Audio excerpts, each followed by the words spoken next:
Butker trying to line this up. Winchester will snap it. Colquitt will hold it.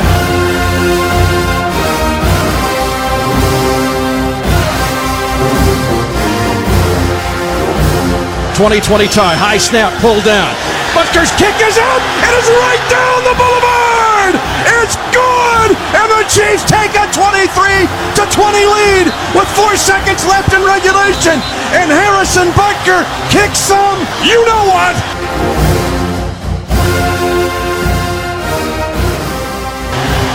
Welcome to the Chiefs Kingdom.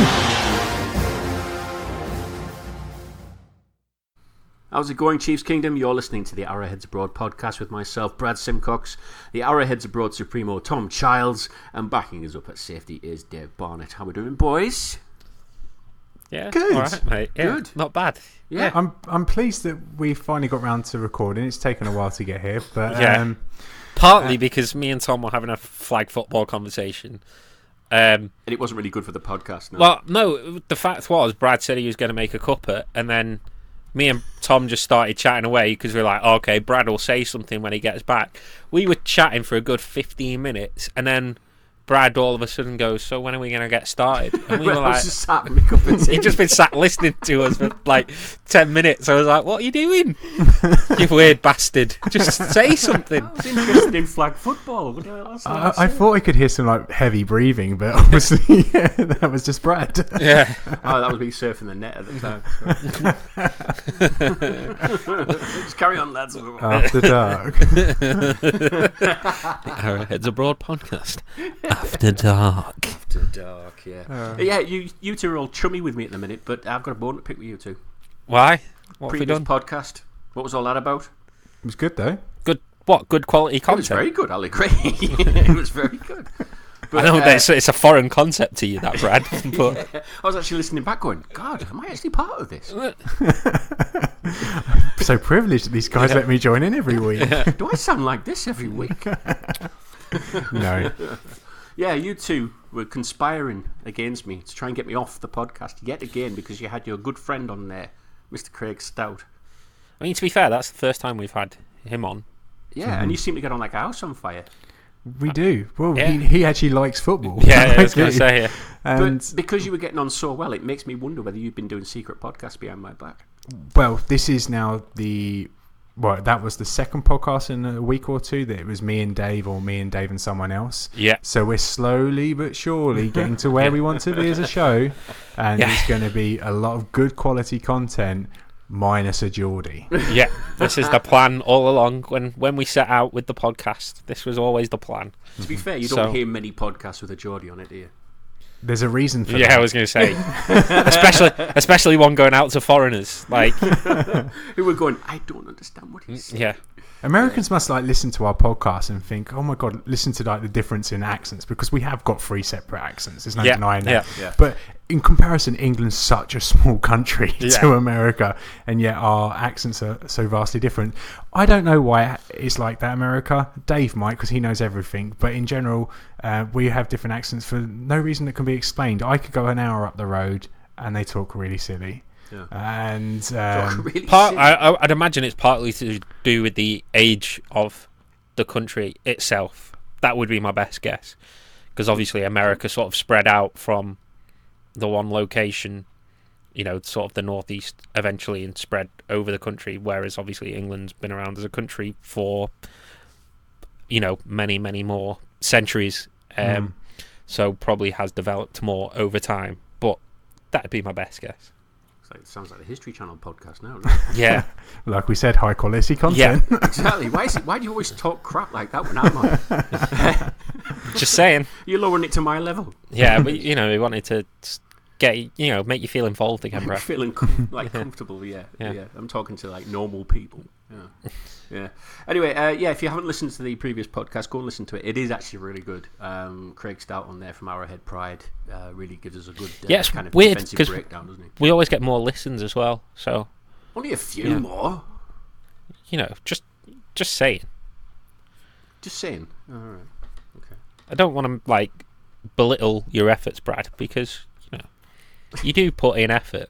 Yeah, by winging it. Yeah, that's to be fair, that was literally his before we started tonight. What are we doing? Just winging it. Yeah. And this is why we're trying to get rid of you, Brad. This exact reason. All right, should we just move on to football, shall we? Please. Shall I do the news first before we get into the actual game? The news. A little bit of news. Apparently, our good friend Juwan Thornhill went stride for stride with Tyreek Hill today in training camp. Massive shock horror that apparently somebody is as fast as the cheetah. Sorry, is that news? That's news, yeah. It is news though, isn't it? Somebody went stride for stride. He went stride for him, but is this from like lining up opposite him, or is this like having 15 yards off the line of scrimmage? The first two steps. Like I'm all for like feel good stories from camp and stuff like this, but this just feels like content for the sake of content to me. This is classic Brad. This guy's now my favourite player, so I'm going to big him up in any way possible. This is news. Cough, DeMarcus Robinson. This cough. is big news.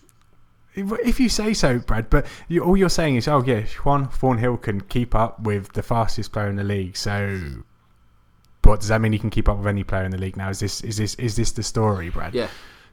Excellent. Thanks for your input. At its best. all right, wait. Is Craig about? Can we just? Yeah, Brad, you're not really doing very well in your return. I'm not gonna lie. I bring the comedy value. In fact, I am the comedy. Everyone's laughing at you, not with you, Brad. Exactly. The other news, which isn't actually Chiefs related, it is actually Raiders related, and I want to get your thoughts on this. Is it Antonio Brown by any chance? Talking of comedy and clowns. The Raiders Antonio Brown's helmet saga. I'm not wearing that helmet. I'm going to retire. Sorry, Antonio Brown's helmet saga. Yeah. Do you maybe want to rephrase that? He's threatened to retire if he doesn't actually wear his old helmet. Which I wanted to get your thoughts on this because have you heard of a crazier storyline? Apparently, being able to see the football slightly better, is more important than brain damage. Yeah. He's just mental, isn't he? I think he might already have brain damage in some way because some of the stuff that he does and says and the way he goes about his business, there might be something wrong there. I think it might be a bit worrying. It's not just ego, though. I think it is because there's a lot of talk. He was bad in high school and college as well, and so it doesn't shock me that he's like this now that he's been paid the big bucks in the NFL. I think obviously coming into the league as a 6th round pick, you kind of have to shut up a little bit and work hard because nobody will really deal with that kind of drama from a 6th round pick. You just get cut faster than you could, say anything. But once he got paid, I don't think he cares anymore, and he just reverted back to type.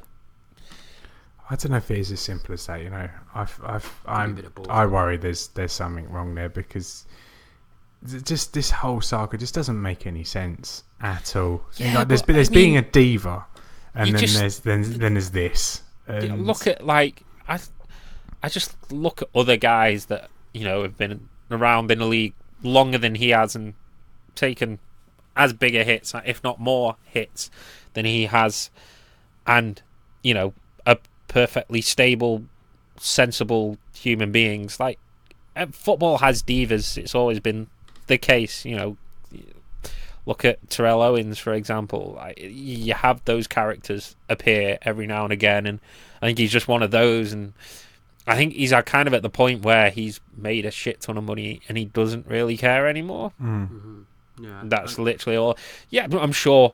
I think every football player, to an extent, has probably got some level of brain damage. I think it's hard to not play a sport with a high impact sport like that and not sort of suffer some sort of damage. But I think that's just a get out for Antonio Brown. I think he's just an ego and not a good person to have in the locker room. Well, his timing is perfect because I cannot wait for the next episode of Hard Knocks myself, to be honest. I do feel sorry for some of the guys in the Raiders organisation, actually, because I quite like Gruden. I'm not going to lie. I quite like Gruden, and I like Mayock as well. And they're two guys that are relatively new into their job, and in their first full season together, they're going to have to deal with Antonio Brown pulling this stunt. And I just don't know where they go from here, because they've invested a lot into Antonio Brown. They're expecting him to be their flagship guy, their superstar when they move to Vegas, and there's every chance that this time next year he won't even be with the team. It's just madness. Really surprised me in this first episode of Hard Knocks, though. I always thought it was very hard, like a hard head coach who really, goes at the players and all that. It'd be playing up to the cameras, though. There'll be stuff that won't be on camera that you will not see. Yeah, but I mean, for example, when he was having that chat with the safety he's got, Abraham, that lad was literally almost like taking the piss out of him in a way, wasn't he? And just not listening to what Gruden was saying. And then you've got this Antonio Brown incident that's going on at the moment, or two incidents that he's had with his feet and everything as well. And you just think, has he kind of lost it a little bit, Gruden? I don't think he cares. So long out the league. I don't think he cares. No? Just go to the, there was that website that got made when he signed that contract about how much money has John Gruden made since you visited the webpage, and it's literally insane amounts of money, and it's basically a guaranteed contract as well for 10 years. He can do whatever the hell he wants, and it doesn't matter. The Raiders still have to pay him. That's the problem with giving out contracts like that. It basically puts a coach in a position where they can't be fired. Like, do you know what I mean? It doesn't matter what Gruden does. Like, are you really going to take the hit on that contract? No chance. Yeah, it's a big deal, isn't it? Big deal. All right, let's get on to the Chiefs preseason game. Chiefs football is back. We were really excited about it. I stayed up and watched it at 1 o'clock. Did you? Wow. Tom? No. I've so many better things to do than watch a preseason game involving third and fourth stringers. I was slave to the cause. I suppose I'm in a way training myself. I suppose. Fair play to anyone that did stay up and watch it. Yeah. Just for me, I would sooner just catch a replay and stay in bed on Saturday night as opposed to get up and watching. Be really into it. Then Mahomes goes off after a drive, and then I think, now I'm watching Chad Henne. Then a drive after that, he goes off, and Carl Schumer comes in. Now I'm watching Carl Schumer. Now I'm watching Chase Luton. Oh God, what am I doing? I could be in bed right now. The only game I kind of get hyped for is the third preseason game, because the starters play a little bit longer. Other than that, meh. Yeah, it's preseason. Like, most of the guys playing any significant snaps, especially when you get to the second half, probably won't even be on the roster come September. So yeah, it's it's fun. Like, it's good to have football back, and it that excitement builds for the regular season, but it's still just like, it's not quite the real thing. It's not quite, is it? No. I mean, it still had that excitement. I mean, Arrowhead was very loud. Yeah. Very loud. That's the Mahomes effect, though. This team, and I think the city knows that they are on the cusp of something big. So the excitement is heightened, shall we say. So I did think that early on in the game that Arrowhead would have a regular season feel to it. Okay, it might not have been as full, but again, like you said, when you're watching the replay, you can hear the crowd. And I just think that is because everyone knows that what this team could possibly achieve this year. And I suppose Mahomes didn't help, quieten the crowd down with that first pass he had with to Kelsey on that first drive that they had. That was one hell of a pass. That, I mean, I don't know if you've seen it on the Kansas City Chiefs social media, but they actually had a vision, an in-helmet vision of what Mahomes saw before he threw that. And I mean, where he placed it and where Kelsey was at the time, and they met in the middle, it was just beautiful, wasn't it? I mean, I'm convinced that Kelsey wasn't open. Like, he didn't look open. He had a stride. He's always open. I'll always fancy Kelsey against a linebacker, to be perfectly honest. But he didn't look open, though, did he? No, and he had a stride on him, which I suppose you could say is enough for Kelsey. In the NFL. That's open in the NFL. Yeah, but it's still, it's a tough throw from Mahomes. Now, I honestly don't know if Mahomes will throw a prettier ball than that this entire year. Like, he's already set his first pass of the season or pre-season. He's already set his bar so high with that one pass. And you look, people are turning around saying, "Oh, could there be a regression for Mahomes this year?" Well, based on that one drive, absolutely not. He's going to be even better. The drive was basically perfect. Yeah. Beautiful drive. And yeah, he got taken off straight away after that, didn't he? And then the rest of the game was just open for everyone's hearts were in mouths a little bit though on that scramble. that scramble where he gets to the goal line and he made the smart decision, and I was like, that's smart. That I like what you did there. I'm not gonna lie, I sat there Sunday morning watching the replay of it, and then obviously I was watching that drive and I saw Mahomes start to scramble, and then all of a sudden I smelt something, and then I was like looking at my sons and I was thinking, has one of you pooed? And then I realised that it could have quite possibly been me as Mahomes was running towards the goal line. Just hit the deck.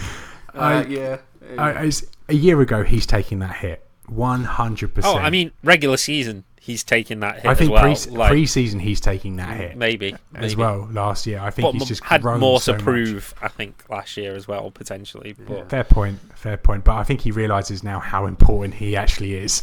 And just imagine the rollicking that he would have got from Andy Reid had he taken a hit. I think you only have to look at how much better he's taken care of himself this off-season. You know, there were jokes thrown about his enjoyment of Kansas City barbecue at times last year, and I don't know if any of you guys follow him on any social media, but that guy's been putting in work in the off-season. He legitimately looks in really good shape compared to at times last year where I thought he looked a little bit chubby, shall we say? Round the edges. Yeah. I think it's literally just that, you know, everything. It's sort of he's realised the position he's in, and he is the face of this franchise for the next 15 years, and potentially the face of the NFL for the next 15 years. And it's just, I think, all coming together for him now. And it's just like, as I say, he looks in much better shape, and I think that'll have a positive effect on him on the field as well. Yeah. The NFL certainly suits Patrick Mahomes, doesn't it? Well, would you say that was the big high point of that game? Would you say, or was there any other high points that you felt in that preseason game that you thought, are you trying to lead this towards a certain player by any chance, Brad? No. I thought the way they used Mecole Hardman was a positive. Yes. On Saturday, and if you're a defensive coordinator now in this league and you're seeing what Mecole Hardman did on Saturday, seeing the way he scored his touchdown, you are shitting a brick. So to put it politely, thinking about playing the Chiefs this year, because all I can imagine is the Chiefs jet sweeping, motioning Mecole Hardman away from Tyreek Hill to the other side of the field. And if you're a defensive coordinator or a linebacker or a safety, you're thinking, what the hell am I supposed to do? Am I meant to shift with that speed of Mecole Hardman, or do I stay because there's Tyreek Hill the other side? But what do you possibly do about it? I also think it's sort of going to help Hardman's transition. Kind of similar. It seems almost very similar to what they did with Tyreek Hill in his first year. Yeah. Where they're not asking him to do too much. You know, they'll keep the route tree reasonably simple, but they'll get him involved in the, you know, in the offense in other ways on these jet sweeps. You know, getting him motioning about and that kind of thing. Obviously, special teams, I think, you know, he'll have some involvement there, because I struggle to see Smith sticking on the roster as it stands. So, yeah, it'll be little wrinkles as ways to get him involved in the game, not necessarily always as an out-and-out receiver, similar to how Reid did with Hill his first year in the league. Was there anything on the defensive side that you particularly enjoyed or felt improved? I enjoyed watching them tackle properly. And I know it's such a minute thing, but as we talked with Craig on the last podcast, it's the little things that the Chiefs are seeming to get right in Chiefs camp and training camp, which are going to make the world of difference going forward. And it just seemed like everyone was tackling well on Saturday, which especially it's just the run, weren't they? Yeah. It's just a huge plus. Like, I remember that run. I think it was Royce Freeman, was it, last year against Denver where I think 5 or 6 players missed a tackle and somehow he scored when he was dead to rights and should have been done for a loss. But 5 or 6 players missed a tackle and that was it. And that just summed up the Chiefs of last year. But this year, if they can get fundamentals right, get tackling right, and it looks like they're starting on the right path to do that, then it's going to make a world of difference. Yeah, I think we sort of touched on it last week. Like, they're not having to think too much now. They're just going out there. This is their assignment. Do this. Rather than constantly having this read and react kind of thing and making them think a little bit too much. They seem to have a clue, didn't they, about what their, like you say, their assignments were. They seem to have more of a clue this time, and it's quite impressive to think that Spags has done that much work in such a short space of time as well. I know it's only been pre-season 1, but and especially if you look at the personnel that are out there, like after the missed fumble or the overturned fumble, they pulled all the defensive starters out. Well, most of them anyway. Honey Badger only played 2 snaps. Chris Jones only played 2 snaps. Frank Clark didn't start. Okafor didn't play. Ogba didn't play. There was a lot of guys missing from that unit, and so the guys that were in there, they knew they had an opportunity, and it looked like they used it quite well. They held the Bengals to 14 points, which is good in any NFL game, no matter what the situation it's played in. So there was positives there. There's still a long way to go. The first drive did look a lot like Bob Sutton's defense in some aspects, like it was dink and dunk their way down the field, and there was no real stop to be made. There's a couple of passes that hit over the top, but there were still things in there that you can point to and go, actually, they were improved. It is the week 1 of preseason. Yeah, they're not trying to show too much either. That's why you've got to take that into consideration, because I think that was, people were worried about the Chiefs' offense last year after preseason. Yeah, and it was just like, they're not showing. They're not showing everything. Yeah, they're not opening that playbook up. They're going to keep things reasonably simple. They're not going to show any new stuff. Why would you do it? Why would you give opponents film on you this early? It doesn't make sense, and same from the offensive perspective, but that's why it is positive, because it seemed like they were executing the stuff that we did run last year very well, and so obviously if you throw in the new wrinkles as well, you think the sky's the limit. The term vanilla is the most overused term in August, I think. What is it? Vanilla. Yeah, teams just running vanilla offenses and defenses, just keeping it pretty plain, not trying to do too much and not trying to give too much away. Even though I'm actually a vanilla milkshake fan, that's what I go for. Why? I do. Oh god, you're such a boring person. Probably banana, mate. No, I'm definitely chocolate all the way. What's wrong with you people? Well, chocolate's too overpowering, too overwhelming. Yeah. You guys are weird. I don't like you anymore. End the podcast. That's it, done.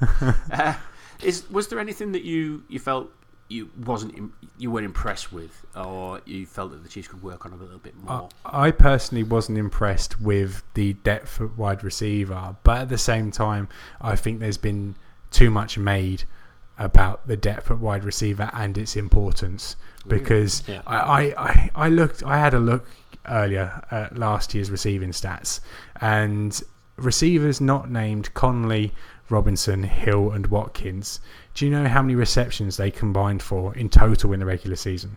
I'm going to say 2. No, it was 7. That's 4 receivers combined for 7 receptions last year. It was probably like half of those, right? No, he didn't get any in the regular season at all. Right. No, it was Marcus Kemp, right? DeAnthony Thomas, the fat one that we signed. The fat one we signed from the Bills. Benjamin, yeah. Kelvin Benjamin, that's his name, yeah. And one other. So yeah, they really didn't contribute at all in the offense. And I think the receivers on Saturday that did step in didn't play particularly well, but they're not being judged on that. They're being judged on their special teams ability. That's what they're going to make the roster on. And that's what you need to keep an eye on. The best receivers at special teams will be the ones that make the roster. That's why I like, especially in that sixth spot as well. 1 through 4, they're the guys that you're looking to, consistently make plays. The 5th and 6th guys, you want them to be able to contribute, but especially when, you've got a guy like Dave Talbot, as you special teams coordinator, he's looking for guys that are going to contribute and help to make the special teams. There's no coincidence since that Taub's taken over that the Chiefs have consistently been one of the best special teams units in the league, and probably will continue to be so. But I would say, I think a lot of people are making a lot of noise about Byron Pringle through camp, and thought he might make the roster, but didn't have the greatest game, I don't think. And then when you take into account there's probably guys better on special teams than him, he's probably got an uphill struggle to make the roster at this point, I would have thought. Yeah, he needs to ball out in his preseason games to stand a chance, and he was targeted 3 times on Saturday night. It didn't for no receptions. Okay, some of them weren't his fault, but even still, you want to be trying to make some catches if you're going to try and not nail down a roster spot. Yeah. I'm going to ask a few questions from our listeners here. Actually, No. I want to get onto a particular one.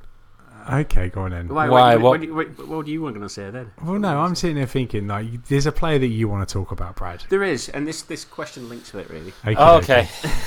We knew it was coming. We should talk about him. He was legitimately the best player and the most promising one on Saturday night. So who was that? Barry Allen. Barry Allen. Yeah, we have nicknamed him Barry Allen, haven't we? All I can say is, lads, I was right. No. Fred Williams, Frankie Hammond Jr. There's a list of players that have played well in the preseason and then gone on to do absolutely nothing in the NFL. And so I'm not having this at Darwin Thompson. This is the second coming of Jamal Charles after one preseason game. Well, I'm not saying he's going to be the second coming of Jamal Charles, but he's. But you're being smug already. It's too early to be smug, Brad. And despite the fact that you're definitely not the only person that's ever bigged up Darwin Thompson since we drafted him. This isn't. You haven't discovered Darwin Thompson. I have. I scouted him and everything. We're not making this like the Legion of Zoom thing. This is not going to happen.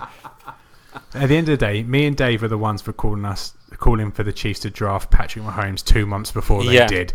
So we're the ones that get the real leg up here. Can't remember who I was thinking they were going to get. Yeah, I was going to say franchise quarterback or Reuben Foster. Yeah, I think it was. Yeah. Franchise quarterback. We're definitely going to get him. We're definitely going to get Reuben Foster. Lads, no, Brad, shut up. You don't know what you're about. Talking about the. And this is why we get great Craig. People like Craig, All right, talking about the running backs, we've got another Craig here who's asking a question. Craig Potter. Looks fairly likely we might see a running back committee approach with the roster depth. Is this a good thing? Apparently there's talent everywhere and using it and everything, or it's a bad thing? It's not good for fantasy owners, but definitely not, no. From the Chiefs' perspective, it's positive, when you can sort of chop and change guys and it doesn't really have any effect on how the offense moves and keeps going along, then that can only be a positive thing. And I think it's a deep running back group, all the way through from. Sorry, was that Brad having a sneeze attack then that you just heard the start?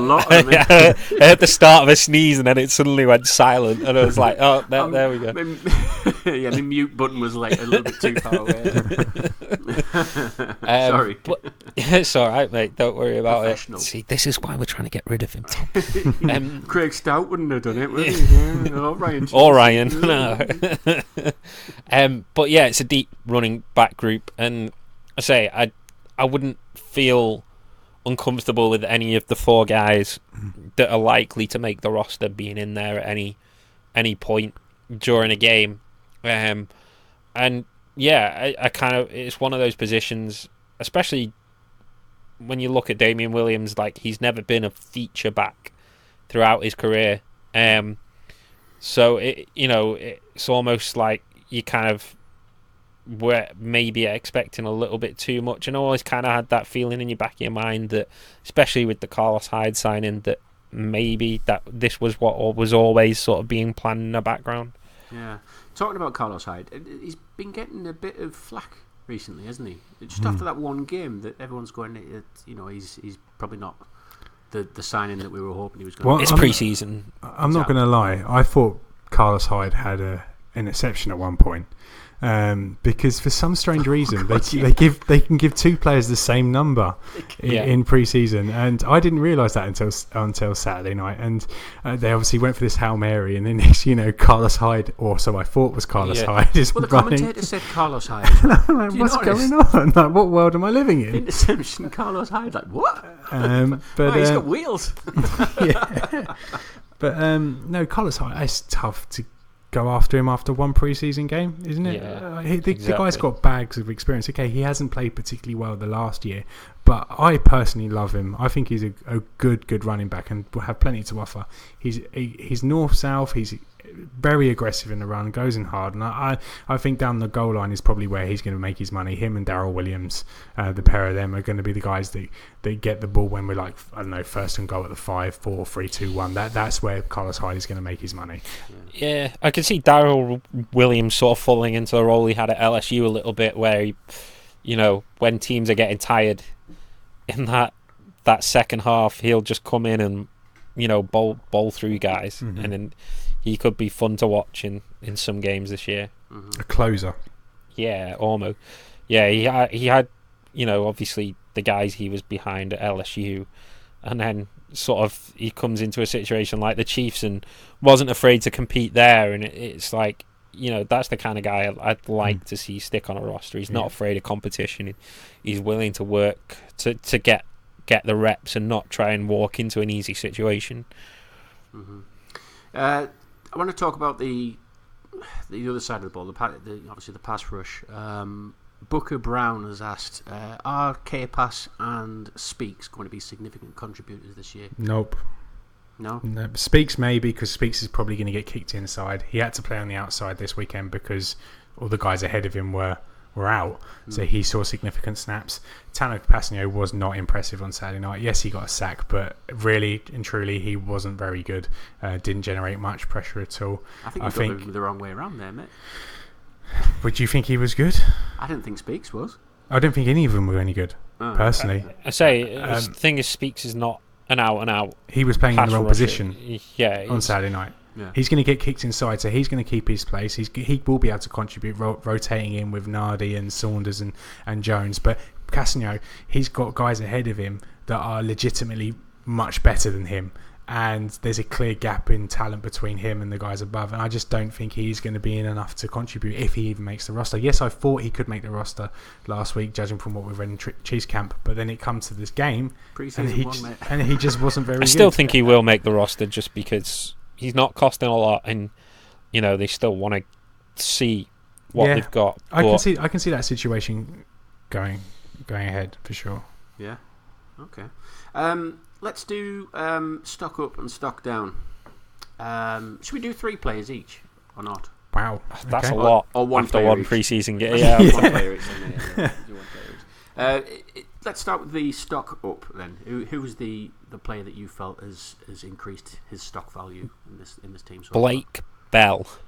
Blake Bell, yes. After this weekend's game, everyone was sort of a bit questionable over the sort of tight end situation behind Travis Kelce, but I thought he sort of showed something in the passing game and had a nice block on Hardman's touchdown as well, and sort of seems to maybe have separated himself at that second tight end spot.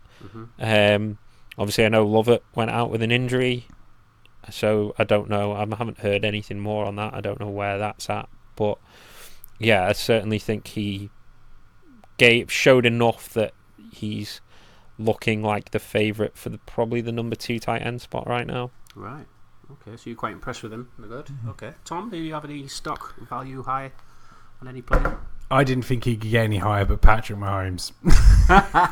You're taking the easy one, right? I'm taking the easy out here.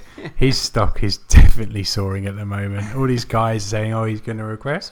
He's going to regress. No one's ever thrown 50 touchdowns 2 seasons in a row. Yeah, we've got tape on him. No. He would have scared the living daylights out of everyone how hot he come out on Saturday night. And so I think his stock is even higher than it has been before. Well, in fact, Des Bryant didn't. He mentioned that, didn't he? Saying whoever faces the Chiefs this year, good luck. Basically, he was saying, wasn't he, on Twitter? He's not wrong. he's wrong about a lot of things. He's not right. But the two things he is right about, he did catch it, and yes, I would be scared if I was playing the Chiefs. Yeah. Mm-hmm. I would say stock value increasing. I'm not going to say Darwin Thompson because I already knew his stock was high, but I'm going to say Mecole Hardman. He really impressed me with that touchdown he had. Just how he planted his foot down and just went for it. Yeah, very impressed with him, and the speed that lad's got zoom me really zoom excited. Yeah, Legion of Zoom. Hashtag Legion of Zoom. Okay, what about stock down? Is anybody who you felt is not really had a good game in that and really hit the problem? Charvarius Ward didn't have a great game. It seemed like he was getting beat a fair amount. They left him out there a long time as well. Played quite a fair few snaps, and was still getting picked on by the Bengals, which really only had Tyler Boyd as a weapon on Saturday night. All the other guys they normally have in there were missing, and yeah, it just seemed like he didn't have a good game, especially with Mo Claiborne coming in. You would expect if Mo Claiborne's going for anyone's position, it's going to be Ward. So I think his stock is probably down after Saturday. Yeah, Dev? I'm going to say Chase Litton. I think as a backup quarterback, the most important thing is you can show is can you take care of the football, and throwing an interception in a game like that, and you seem to be having some issues with the snaps as well at certain points. I think Shermer certainly looked more composed, so yeah, I think he's in a battle to keep his spot as the number 3 quarterback now. Yeah, we were quite high on him last year, weren't we, Chase Litton? We were. But obviously the Chiefs have stashed him away on the practice squad, but they might be able to keep both guys on the practice squad. Yeah, they're still practice squad eligible, both of them. But yeah, at the moment, if you had to say that to pick one, you'd probably go with Shermer's the one. Yeah. Okay. I'm going to go on my stock down as Breland Speaks. He's been disappointing, really, from day one, hasn't he? Wow. Really, and he looks bigger as well. And I mean, yeah, because they're gonna tuck him inside occasionally. He needs to be bigger, and so he needs to be. I just don't really. I don't think they know what they're going to do with him at the minute. I think Saturday he really was just forced into a position to fill gaps because there was guys ahead of him. I think you're being a tad harsh on Speaks. I don't think he played particularly well, but the guy's only 1 year removed from being drafted, and last year he was played out of position, so you're judging him. He's going to be given time. That's the thing. He's they're going to give him a shot. So they're going to give him time, aren't they? They traded up to get him. So I can understand that, but I still haven't seen anything, and I don't understand what they've seen in him so far. I think he will get better as he's kicked inside and he gets to play in a position that's more suited to him going forward. But he's being Brett Veach's first ever draft pick. He's always going to be Veach's baby, so he's going to hang around. Yeah, exactly. Okay. Right, I think that's all we've got time for, I think, isn't it, lads? Mm-hmm. Is there anything else you want to talk about? Not particularly, no. Thank you for turning up for a change. Yeah, I thought I'd turn up this time. Yeah, no worries. Just give you two a bit of Can we book you in for Thursday? Is that okay? Thursday? I might be washing my hair. The receding hair that I've got. Unless you guys have got, Ryan Tracy coming in or something. No. No. All right, okay.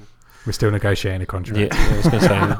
Oh, he's getting paid, is he? We're not ready to announce that yet, are we?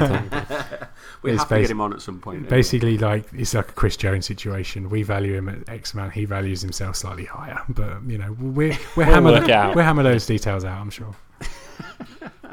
All right. Okay. Well, I like how that was like a nervous laugh. It was like, I'm not sure if they're being serious. If anybody wants a podcast host, please contact me. Find my own work now, lads. Forget about you.